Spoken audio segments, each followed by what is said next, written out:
technique in the fundamental syllabus this week, we're going to look at the rear naked choke from the back. One of the sort of most fundamental, iconic attacks in Jiu-Jitsu. So we're going to start on our opponent's back. We'll do a little bit on back control first of all. In general, we want to have our feet on the inside of their thighs as hooks, giving us control of their lower body. And generally, we want a harness with our hand for the upper body. This usually is one hand under the armpit, one hand over. This secures us quite nicely because it means we can hook under this way. We also maintain head control. If we're both under, we can't threaten the neck, but we have good control. If we're both over, we can threaten the neck, but often we lose control of the shoulders. So this is our usual position. Our hands are set in. I'm going to put my ear next to her ear, and I want to kind of trap her head in between my ear and my elbow on the other side. If I make space, which is normal when you're starting out, it just gives her way too much opportunity to move around, to change her position, and things like this. We don't want that. We want to maintain that connection as much as possible. Chest in between her shoulder blades and ear to ear and arm. So there's lots of different ways of setting this up, but the way I like to try and look at it is, again, I'm holding my position. She's usually trying to defend in some way with her hands on my hands here, and then I'm going to try to get hold of one of her wrists here. Okay, so I'm going to grab across the line of her knuckles here, pinning the whole thing together. This gives me quite good control over this arm, but it means that temporarily it's one arm against one arm, which makes it a lot easier to dig in my attacking hand, which is going to be this one, which is the one directly on her neck. If we go with both, she's both of her hands to defend my one hand, it's difficult to work with. So we're going to be working on the side, we're going to try and control one hand just across the knuckles here. Okay, you can push it down a little bit if you want, or you can just spin it. Both ways are fine.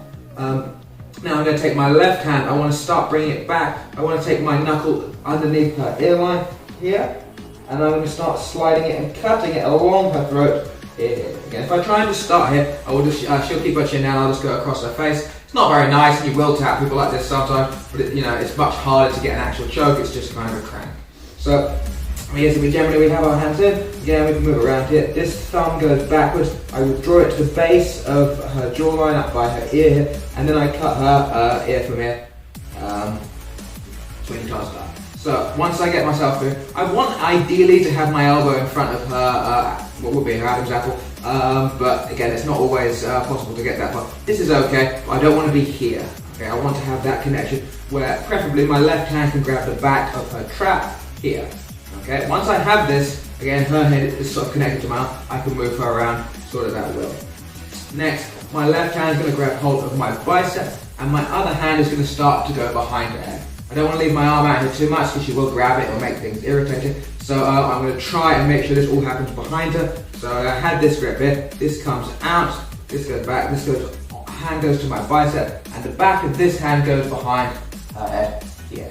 Okay, my head goes back forwards to lock this hand in so she can't just pull it back out. I don't want to be here because then she can again drag this hand away. It's too easy to go with. So this will knife behind. It may take multiple movements as well to work it in, because they're going to be defending, so I can't just go in. So I may have to work it in from there. Have one grip here on my bicep, another one up here on my shoulder usually. And then from here, my elbows are going to go together, and I'm going to draw upwards to choke from here. Okay. Again, it's not going to come on that quick necessarily. If people are newer to it or you're on the throat, it will tap people quite quickly. But you may have to maintain the position 4, 5, or whatever seconds. So you need to maintain that control. So this hand come in, my ear will go next to her, and we're just going to stay with this. I might turn to one side or whatever, but I will maintain that squeeze. The pressure is both of my elbows going this way and then drawing up here. Okay. You generally need to be a little bit higher than them for this to work. I don't really want to be here, quite hard to generate pressure that way. So I'm head to just stay here. I can make her a little bit shorter by pushing forward here. Elbows go together and squeeze. That is the rear naked choke from the back.